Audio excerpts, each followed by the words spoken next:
निश्चित है कि प्रत्येक दिवस रात्रि 9 बजे हम यहाँ पर लाइव सेशन लेकर उपस्थित होते हैं और आज भी यह लाइव सेशन शुरू हो गया है। आप इसका अवश्य अवश्य लाभ उठाएं। और आज का जो विषय है तैत्तिरीय उपनिषद से चौथा व्याख्यान है। यह ओम ही ब्रह्म है, ओम ही जगत है।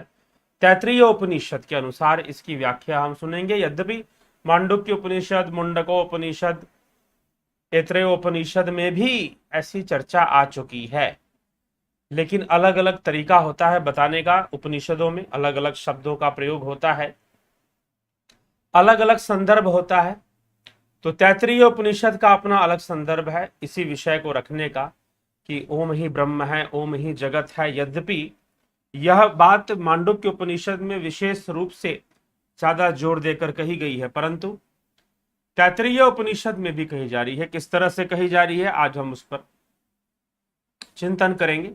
तो 2 अनुवाक, कल छठे अनुवाक तक हमने श्रवण किया था और आज जो है हम सप्तम और अष्टम अनुवाक पर चर्चा करेंगे। तो 2 अनुवाकों पर आज चर्चा होगी। तैत्तिरीय उपनिषद का प्रथम अध्याय शिक्षावल्ली, प्रथम वल्ली शिक्षावल्ली के सप्तम अनुवाक पर चर्चा है ये। तो सप्तम अनुवाक क्या कहता है उसको हम पहले देख लेते हैं।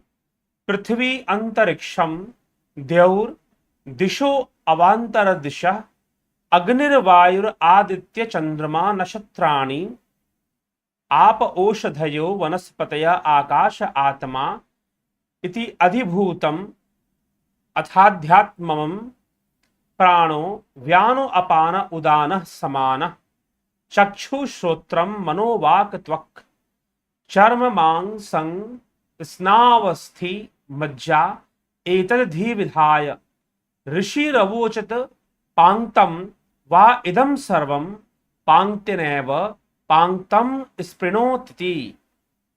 इस प्रकार से यहां चर्चा मिल रही है। अर्थात पृथ्वी अंतरिक्षम द्यौर दिशो अवांतर दिशा, अर्थात पृथ्वी लोक, अंतरिक्ष लोक और द्यौलोक स्वर्ग लोक, और दिशाएं अवांतर दिशाएं, और फिर साथ में अवांतर दिशाएं, दिशाओं के बीच के कोण। अवांतर दिशा किसे बोलते? दिशाओं के बीच के कोण, जैसे ईशान कोण, नैऋत्य कोण, आग्नेय कोण, ठीक है। इस प्रकार से जो कोण है, भंडार कोण, इस तरह के कोण का वर्णन होता है, तो उनके लिए अवांतर दिशाएं कही गई हैं। ठीक, तो अवांतर दिशाएं और फिर अग्नि, वायु, सूर्य, चंद्रमा, नक्षत्र, सारे नक्षत्र, जल, औषधियां, वनस्पति, आकाश, इनका संघात स्वरूप अन्नमय स्थूल शरीर है। इनका, इन सब का समावेश से स्थूल देह या स्थूल सृष्टि हो रखी है। अब क्या है? अधिभूतम, आदि भौतिक दृष्टि से वर्णन हुआ है। अब क्या कहा जा रहा है? अध्यात्मम, आध्यात्मिक दृष्टि से बतलाते हैं अब, जो कि सूक्ष्म में है, जो दिखाई सामने नहीं दे रहा स्पष्ट। तो कौन कौन सी चीजें हैं जो सूक्ष्म सृष्टि कर रही है? प्राणः, व्यानः, अपानः, शरीर में ही, ये शरीर की बात हो रही है, ध्यान रखिएगा। तो बाहर से हमारे शरीर के निर्माण में जो चीजें लगी हुई हैं वह है पृथ्वी, अंतरिक्ष लोक, स्वर्ग लोक, अवांतर दिशाएं और दिशाएं, अग्नि, वायु, ये सारे लगे हुए, और फिर सूर्य, 9 ग्रह और नक्षत्र आदि सब लगे हुए हैं। ठीक, लेकिन इस शरीर के अंदर से क्या क्या है? प्राण है, व्यान है, अपान है, उदान है, समान है। ये 5 प्राण हैं। ये अपनी एक श्रृंखला में है, एक पंक्ति में ये लोग हैं। फिर 5 इंद्रियां हैं। कौन कौन सी? चक्षु, श्रोत्र, मन, वाक, त्वचा, चर्म, मांस, स्नाव, फिर नाड़ियां हैं, हड्डियां हैं, मज्जा है। ये सारी चीजें भी अंदर, इस देह के अंदर लगी हुई हैं। एतत् अधिविधाय, सम्यक कल्पना करके इन सब की ऋषि ने कहा यह सब निश्चय ही पंक्तिबद्ध हैं। अर्थात पंक्तिबद्ध कहने का मतलब एक दूसरे से जुड़ी हुई चीजें हैं, एक दूसरे से लगी हुई चीजें हैं और एक साथ हैं। तो ये पंच वायु, पंच इंद्रियां, पंच ज्ञान इंद्रियां, और फिर जो है उनसे जुड़ी हुई हैं चर्म, मांस, नाड़ियां, स्नायु तंत्र हमारा, और अस्थियां, हड्डी, अस्थि माने हड्डियां, और मज्जा, ये सारे उस इंद्रियों से ही जुड़कर बनी हुई है शरीर के भीतर। ठीक। और फिर पंच प्राणों की अलग श्रृंखला है, अलग पंक्ति है, जिसमें कि प्राण, व्यान, अपान, उदान, समान, ये 5 वायु हैं। तो वो सारी अलग पंक्ति, तो इनकी एक सिस्टम है, इनका एक पंक्तिबद्ध है, जिससे कि ये शरीर बना हुआ है। और फिर इसी को आगे बढ़ाते हुए, समझाते हुए कहते हैं कि पहले तो यह मूलभूतों से बना, फिर आदि भौतिक कुछ चीजें हैं। आगे अष्टम अनुवाक में कहते हैं ओम इति ब्रह्म, ओम इति दम सर्वम, ओम इति इदम सर्वम, ओम इत्येतत् नुकृतहर स्म वा अप्यो शावित्या शावयन्ति ओम इति सामानि गायन्ति ओम शोम इति शास्त्राणि शंसन्ति ओम इत्यधर्व्यो प्रतिगरम प्रतिगृणाति ओम इति ब्रह्मा प्रसौति ओम इत्य अग्निहोत्र मनुजानाति ओम इति ब्राह्मणः प्रवक्ष्याणः ब्रह्मोपापन्वानिति ब्रह्म है वो पापनोति ओम इति ब्रह्म, ओम इति सर्वम, अर्थात ओम इति ब्रह्म, यह ब्रह्म ओम ही ब्रह्म है। ओम इति इदम सर्वम, और यह संपूर्ण जगत भी ओम है।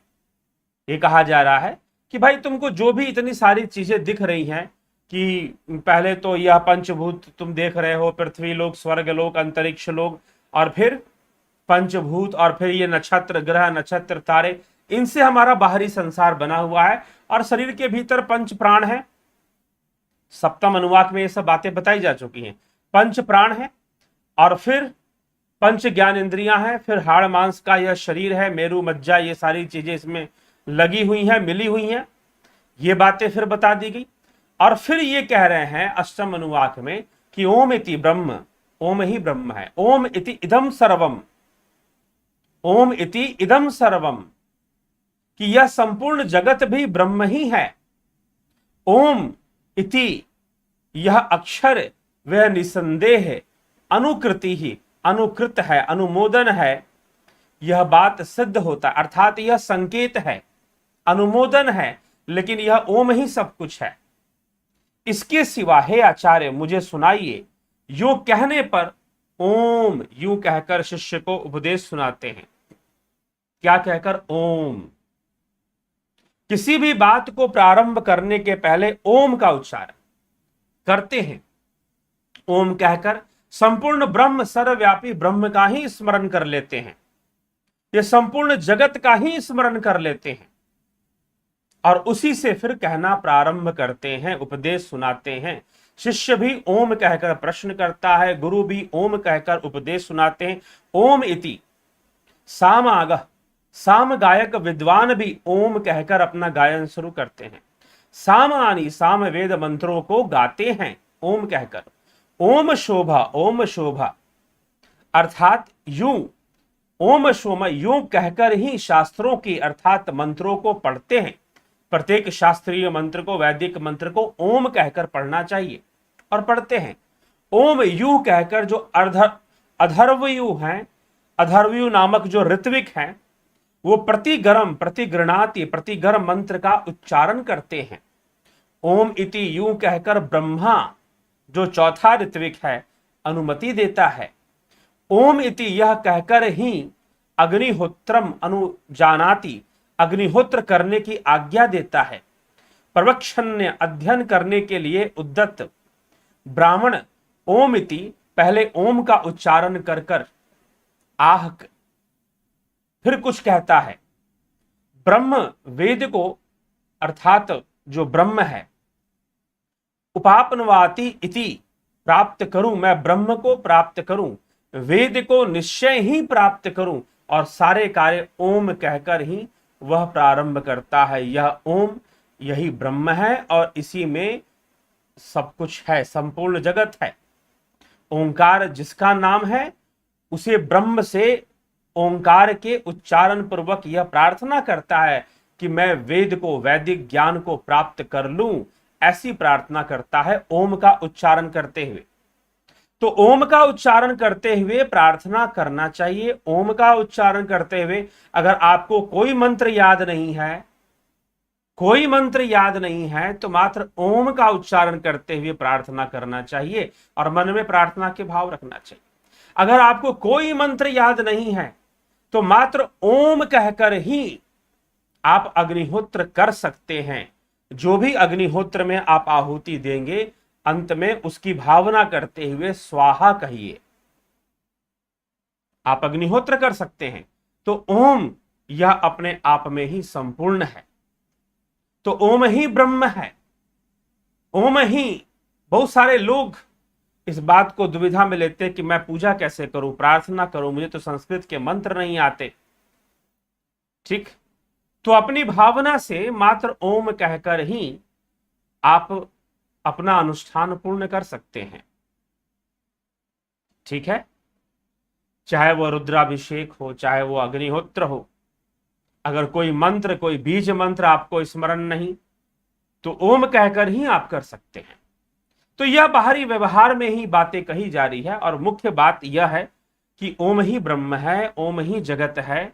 और जितने भी मंत्र कहे जाते हैं वेदों के ऋत्विकों के द्वारा, या जो भी आज्ञा दी जाती है ऋत्विकों के द्वारा कि अब आहुति डालो, अब स्वाहा कहो, अब घी डालो अग्नि के अंदर, जो भी डालो ओम कहकर डालो, ओम कहकर ही सारे कार्य किए जाते हैं।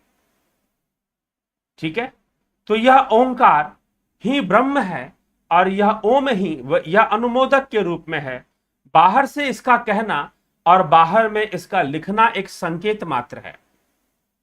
यह भी साथ में इस श्लोक में कह दिया गया कि ओम ही ब्रह्म है, ओम ही जगत है, लेकिन ओम बाहर से जो हम बोलते हैं वह एक संकेत ही है, एक सिंबल ही है, एक चिन्ह ही है, चिन्ह। ठीक, तो यह ओम वास्तव में संपूर्ण ब्रह्म है, या ओम प्रणव है। यह भीतर चलने वाला है, कहीं बाहर नहीं है।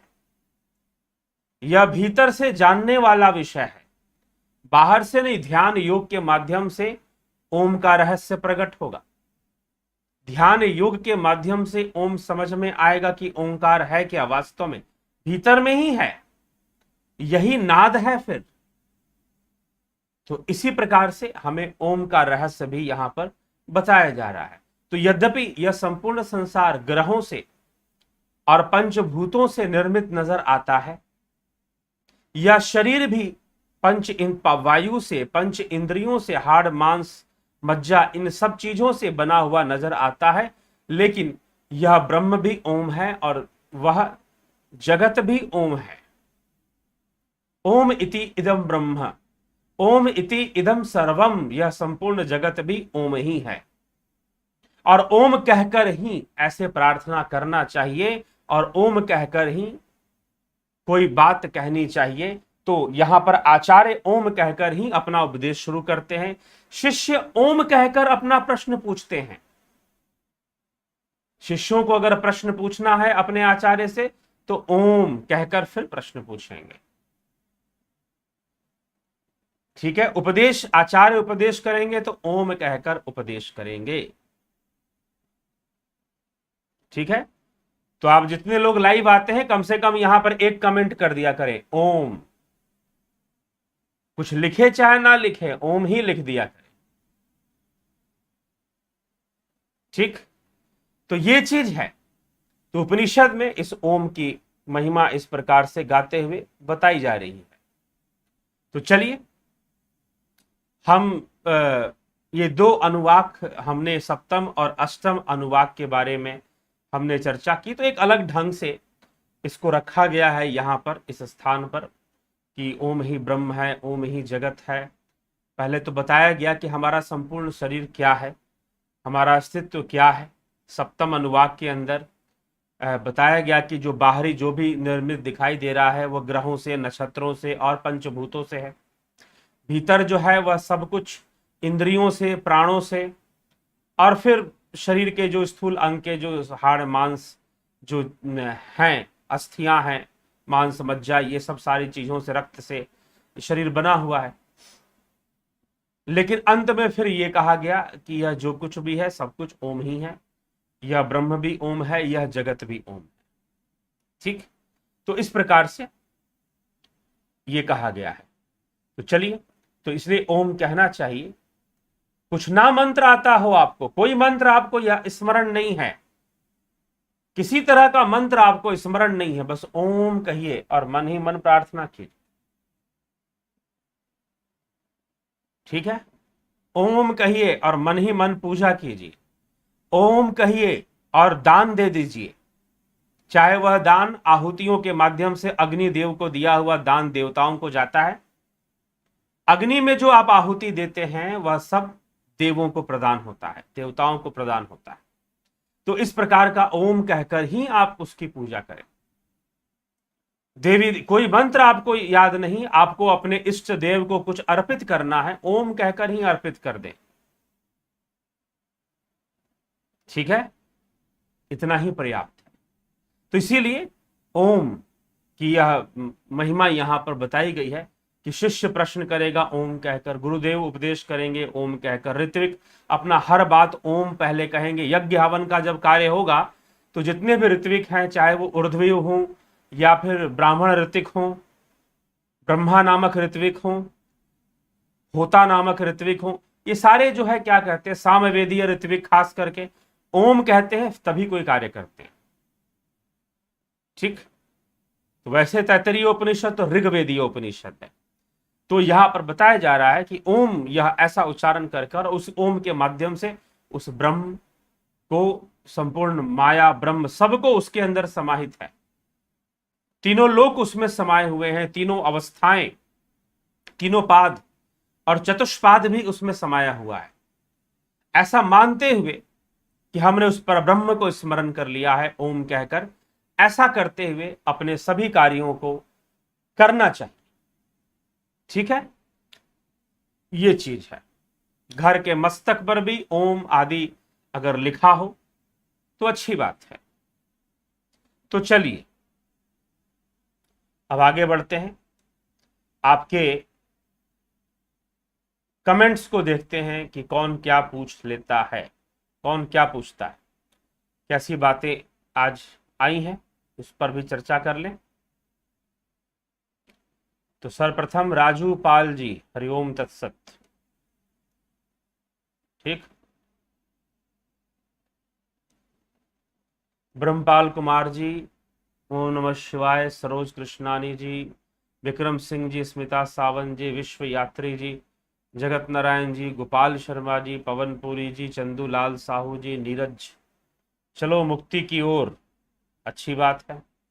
चित्रंजन बरुआ जी, ओम सबको हरिओम, ओम तत्सत, ओम तत्सत कहा करें। ठीक, माधुरी कोले जी, एसके एम जी, मनचंदा जी हैं, अनिल कुमार जी, किशोर शुक्ला जी, उषा श्रीवास्तव जी, ज्योति दत्ता जी, ओम नमः शिवाय, रामनिवास मीना जी, किरण शर्मा, सचिन यादव, बंशीधर शर्मा, रूपलाल विश्वकर्मा, गुलदीप सिंह, पिंटू वासवा, राजेश मौर्य, ओम प्रकाश माली, सुशील कंदू, दादा खशर जी, सृजनी महानता।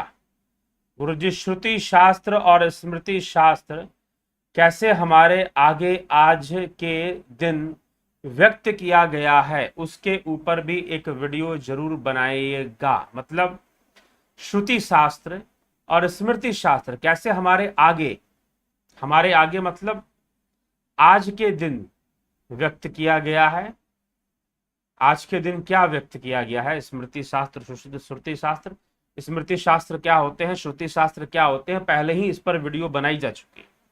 आप उस वीडियो को कृपया अवश्य एक बार देख लीजिए कि स्मृति शास्त्रों और श्रुति शास्त्रों के बारे में क्या वीडियो बना हुआ है। ठीक है, बना हुआ है, ऑलरेडी बना हुआ है, इनकी व्याख्या की हुई है।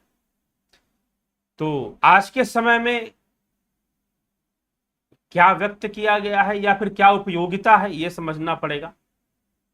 धर्मेंद्र शर्मा जी, एसपी सैनी जी, सुशील कंदू जी, सुशांत दास जी, ओम सचिन यादव जी, ओम रणवीर चौहान जी, ओम प्रकाश सिंघानी जी, ओम बलवंत सिंह गोहिल जी, ओम कुलदीप सिंह जी, ओम सबको ओम जी, भिखू खुशादिया जी, ओम स्मिता सावंत जी, ओम पंकज मिश्रा योगानंद जी को जगत जननी माँ दिखती थी, वह कौन है?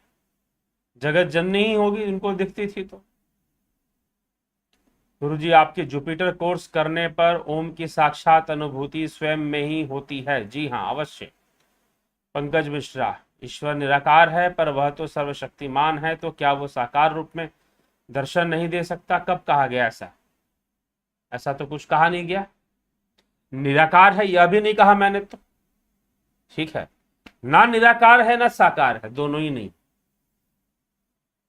क्योंकि दोनों बुद्धि का विषय है, दोनों भाव का विषय है और वो भावातीत है। ठीक है, दोनों ही भाव और बुद्धि में आ जा रहा है, ईश्वर साकार और निराकार, और वह भावातीत है। ठीक, सर्वशक्तिमान है, सर्वशक्तिमान कहना ही भाव है, क्योंकि शक्ति स्वयं प्रकृति रूपा है, शक्ति स्वयं नारी रूपा है, शक्ति शब्द ही स्त्रीलिंग है।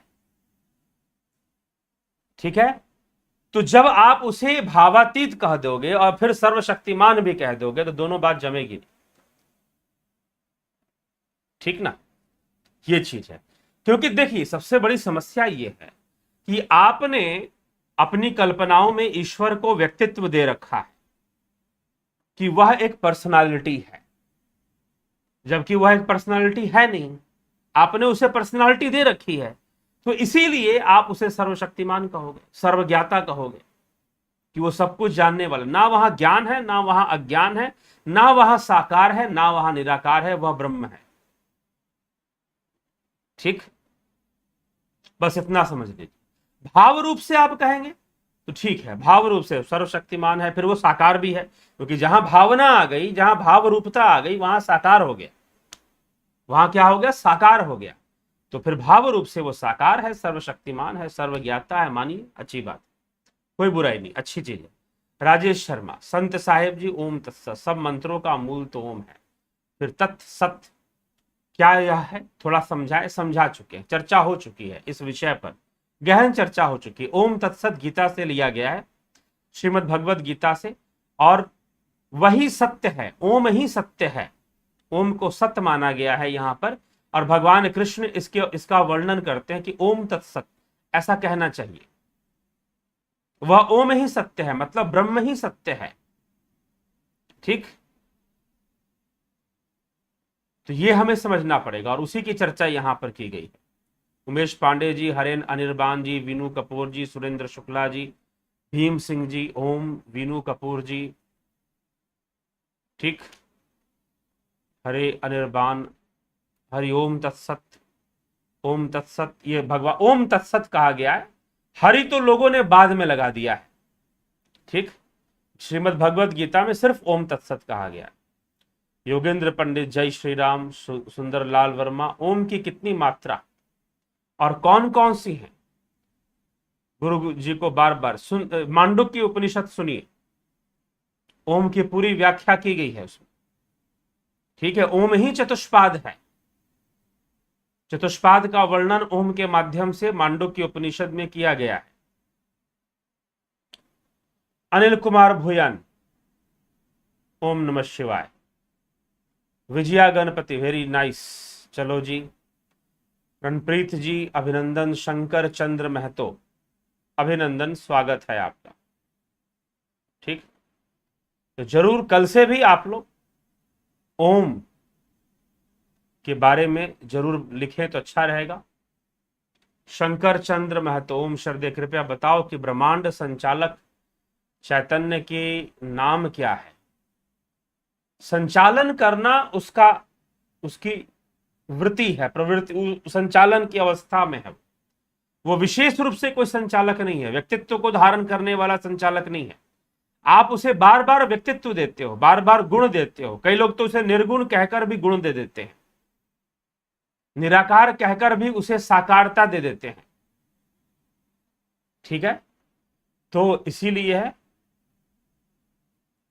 वह निर्गुण होकर तुम जब भी तुम मुंह से बोलोगे, कुछ कहोगे, तो वो फिर गुणवाचक ही हो जाएगा ना। समस्या यहां पर है। तो वह निर्गुण होकर भी सगुण हो जाता है, फिर निराकार होकर भी साकार हो जाता है फिर। ठीक, तो ये हमें विचार करना होगा, इस पर विचारणीय तथ्य है, विचार कर कर ही इस बात को समझना होगा। इसीलिए मैं सीधी सी एक बात आप लोगों को अंत में एक संकेत करना चाहूंगा, निराकार है, साकार है, ये है वो है, इस चक्कर में पड़ो मत,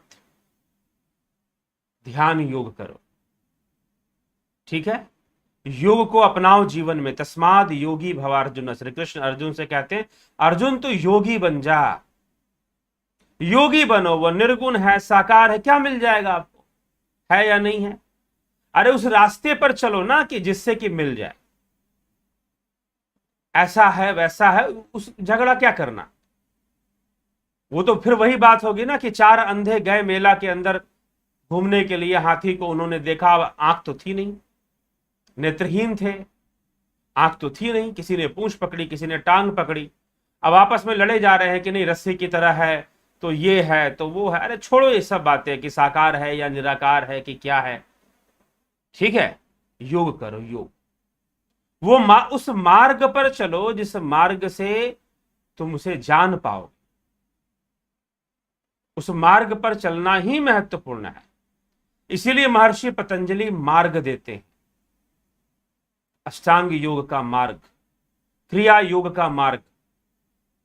पतंजलि ने दिया क्रिया योग का मार्ग, तो वह मार्ग प्रदान करते हैं कि तुम इस मार्ग पर चलो, तुम धीरे धीरे जान जाओगे। यहां बैठे बैठे कुछ करने से नहीं हो जाए, बड़ी बड़ी बातें करने से नहीं हो जाएगा।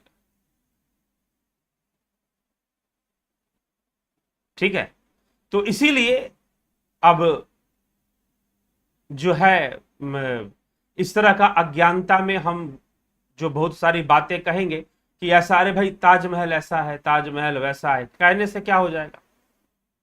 जाकर देखोगे तो पता चलेगा कि कैसा है कैसा नहीं है। तो आगरा पहुंचो और जाकर देख के आओ। तो वैसे ही वह क्या है, वो कैसा है, निराकार है, साकार है, तर्क का विषय नहीं है। ठीक है, जो मार्ग बताया गया है उस मार्ग पर चलना होगा। ठीक, तभी जाकर हम समझ पाएंगे तथ्यों को, अन्यथा समझ नहीं पाएंगे, भटकते रहेंगे, भ्रमित रहेंगे। ठीक है, और झगड़ते रहेंगे, लड़ते रहेंगे जबरदस्ती का, और जो जिनको राजनीति करनी है वो लड़ाते रहेंगे, वो झगड़ाते रहेंगे। इसीलिए उस सर्वव्यापी ब्रह्म को जानना है, शास्त्रों से प्रेरणा लीजिए और उस बताए हुए मार्ग पर चलिए, यही महत्वपूर्ण है। अगर वो नहीं कर पा रहे तो बेकार की बातें हैं कि साकार है कि निराकार है। ठीक है, कोई फर्क नहीं पड़ता। मान लो कि साकार मान लिए तो क्या फर्क पड़ता है, निराकार मान लिए तो क्या फर्क पड़ता है? झगड़ा तो फिर भी कर रहे हो अपनी बात मनवाने के लिए कि हमारी बात मानो। हाँ, अपनी बात मनवाने के लिए ही ना जाने कितने नरसंहार हो गए। तो इसीलिए जबरदस्ती की बातें मनवाना और मानना यह कोई विषय नहीं है। योगी होना, उस मार्ग पर चलना, मार्गी होना ही महत्वपूर्ण है। ठीक है, जबरदस्ती का इसको भगवान मानो, नहीं हम तो कृष्ण को मानते हैं, बाकी सब गॉड नहीं है, भगवान नहीं है। दूसरा कोई विचारधारा आया, बोले ये सब डमी गॉड्स हैं, असली गॉड तो हमारा वो क्या क्रॉस वाला बाबा है। ठीक, और फिर कुछ आ गए दूसरी चीज बताने के लिए, कोई कृष्ण को, आजकल एक चल रहे हैं कबीर ही भगवान है, मानो कबीर ही भगवान है। उनका बस चले तो सबके कनपट्टी पे बंदूक रख के मनवाए कि कबीर ही भगवान है। ठीक है, तो ऐसे जबरदस्ती पीछे पड़ेंगे कि हमारी बात मानो, हमारी बात मानो, हमारे फॉलोअर बनो। ठीक है, कबीर ही भगवान है, कबीर ही परमात्मा है। अरे भीतर है, जो है वो भीतर है, तुम्हें जाना पड़ेगा, तुम्हें वो यात्रा करनी पड़ेगी। इसीलिए शास्त्र, जो मूल शास्त्र हैं, वो ब्रह्म की ही घोषणा करते हैं। वो किसी का नाम लेकर नहीं कहते कि भाई वो ऐसा है या ये ऐसा है। तो ये हमें समझना पड़ेगा, इस बात को हमें समझना पड़ेगा। नहीं समझेंगे तो फिर निश्चय ही भ्रमित हो जाएंगे और झगड़ते रहेंगे कि हमारी बात मान लो, उसकी बात मान लो, ऐसी बात मान लो, तो साकार को मान लो, तो निराकार को मान लो।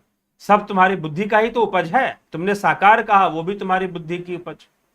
तुमने निराकार कहा, वो भी तुम्हारी बुद्धि की उपज। हाँ, साकार कहना थोड़ा सा वैज्ञानिक है, साइंटिफिक है। क्यों साइंटिफिक है? क्योंकि सब कुछ साकार ही है। प्रकृति के अंदर निराकार नामक चीज का कोई अस्तित्व नहीं है, ध्यान रखिएगा। जिन लोगों को लगता है कि हम निराकार परमात्मा कहकर बड़े बुद्धिजीवी हो गए हैं, असल में वो ज्यादा मूर्ख हैं। क्योंकि प्रकृति के अंदर जितने भी भाव युक्त विषय है वो सब साकार है, एवरीथिंग। आप कहोगे नहीं जी पानी निराकार है, कहां निराकार है पानी? पानी साकार चीज, आप प्रमाणित कर दो। ले आओ किसी केमिस्ट्री के साइंटिस्ट और फिजिक्स के साइंटिस्ट को, वो बता दे कि पानी निराकार है, कह दे? नहीं कह पाएगा कभी भी। ठीक है, तो जितनी भी भाव युक्त चीजें हैं, पंचभूतों से बनी हुई जितनी भी चीजें हैं, चाहे वो सॉलिड फॉर्म में हो, चाहे वो गैसियस स्टेट में हो, चाहे वो लिक्विड स्टेट में हो, चाहे वो स्थूल में हो, हम अगर शास्त्रों की बात ले लें, चाहे वो स्थूल में हो चाहे वो सूक्ष्म में हो, सब भाव युक्त हैं और सब साकार हैं, सब सगुण हैं, कोई उनमें से निर्गुण नहीं है। समाधि की अवस्था में पाए जाने वाले ब्रह्म को छोड़कर, और उसके लिए भी शास्त्र ये कह देते हैं अंत में कि ये साकार निराकार भी बुद्धि की उपज है, इसलिए वह ना तो साकार है ना ही निराकार है, ना जन्मा है और ना ही अजन्मा है, दोनों ही नहीं है। उसको अजन्मा कहना भी उचित नहीं होगा, क्योंकि वो तो सर्वव्यापी है ना। जो सर्वव्यापी है उसको तुम अजन्मा कैसे कह सकते हो, और फिर उसको तुम जन्मा भी कैसे कह सकते हो? तो इसलिए ना वो साकार, ना वो निराकार, ना जन्मा ना अजन्मा। ठीक, योगी बन जाओ, योग का मार्गी बन जाओ। इन सब विषयों में समय बर्बाद करने से कि फलाना ब्रह्म है तो फला ये है, तो यही असली भगवान है, तो वही असली भगवान है, उसी को परमात्मा मानो, तो अपनी संस्था अपना संगठन बढ़ाओ। ठीक है, 10 झगड़े पहले से हो रहे थे मजहबों के नाम पर, अब और होंगे थोड़े से। तुम एक नया मजहब बनाओगे और क्या करोगे? ठीक, तो बस यही चीजें हैं, बनाते रहो, बनते जाएंगे। कुछ ना कुछ मूर्ख मिल जाएंगे जो तुम्हारा साथ देंगे, लेकिन कबीर को आप नाम लोगे कबीर का, तो फिर कबीर तो नहीं कहते कि मैं परमात्मा, और कहने की आवश्यकता नहीं। ठीक है, तो जो आत्मा है वही कृष्ण है, वही कबीर है, वही राम है। ढूंढ लो उसको, जान लो। एक नाम का मोहर लगाओगे तभी सही होगा क्या? एक नाम का मोहर लगाओगे तभी सही होगा। अगर कबीर को मैं परमात्मा कहा जाए तो हाँ भाई ये बात सही, अगर राम को कहा जाए तो सही नहीं, कृष्ण को कहा जाए तो सही नहीं। तो ये तुम्हारी अपनी लड़ाई है, अपनी मनमर्जी है, बेकार की चीजों में फंसे हुए हो और कोई कुछ रखा नहीं है। ठीक, तो तस्माद योगी भवार्जुन, योगी बन जाओ और आत्मज्ञान की यात्रा शुरू करो, ब्रह्म ज्ञान की यात्रा शुरू करो। बस यही है, और कुछ इसमें कहने के लिए निराकार है, साकार है, यह सब बुद्धि की उपज है, आदमी के अपनी बुद्धि से ही पैदा किया हुआ है। ठीक है, समझाने के लिए अनेक शब्दों का प्रयोग होता है, शास्त्रों ने भी किया है, लेकिन अंत में फिर शास्त्र यह भी कह देते हैं कि भैया यह तो मात्र, लोग मानते थे जन्म जन्म जन्म, तो मांडुक्य उपनिषद ने काटते हुए कहा कि अजन्मा है। फिर कहा कि नहीं, अजन्मा भी नहीं है, ना जन्मा है ना अजन्मा। इस तरह का संबोधन या संज्ञा हम ब्रह्म को नहीं दे सकते कि वह साकार है कि निराकार है कि जन्मा है कि अजन्मा है। ठीक है, यह सारी चीजें भावयुक्त हैं और वह भावातीत है। तो इसलिए व्यर्थ की बातें मत करो और व्यर्थ की बुद्धि मत लगाओ। जो बुद्धि के परे है, क्यों व्यर्थ की बुद्धि लगाए जा रहे हो उसके पीछे? योग करो ना, योगी बनो, ध्यान करो। ठीक है, ध्यान योग करो, ये करना पड़ेगा। ठीक है, तो चलिए इसी के साथ विराम देंगे, विश्राम देंगे। बहुत बहुत आभार आप सभी का, जुड़े रहे, बने रहे। 29 तारीख से ध्यान योग की कोर्स शुरू हो रही है। कुछ लोगों ने ज्वाइन कर लिया है। जो लोग करना चाहते हैं जरूर आप उसके पूर्व ज्वाइन कर लें और फिर गंभीरता पूर्वक उसका लाभ उठाएं। ठीक है, 11 तारीख वाली कोर्स चल रही है, उनके कई वीडियोस मिल चुके हैं, लाइव सेशन भी होते रहते हैं, अभी फिर होंगे कल परसों तक। तो जुड़े रहें और लाभ उठाते रहें। 29 तारीख वालों के लिए 29 तारीख से ही शुरू होगा, तो उनके लिए जो होगा वो उनको बताया जाएगा। 29 तारीख आते ही सारी सूचनाएं उनको मिलनी शुरू हो जाएंगी। ठीक है, तो चलिए इसी के साथ अभी विचारों को यहाँ पर विश्राम देते हैं। कल फिर 9 बजे हम तैत्तिरीय उपनिषद से बढ़ते हुए व्याख्यान, आगे के व्याख्यानों को लेकर आएंगे और आध्यात्मिक व्याख्यानों को लेकर आएंगे और उस पर विचार विमर्श करेंगे। बहुत आभार आप सभी का।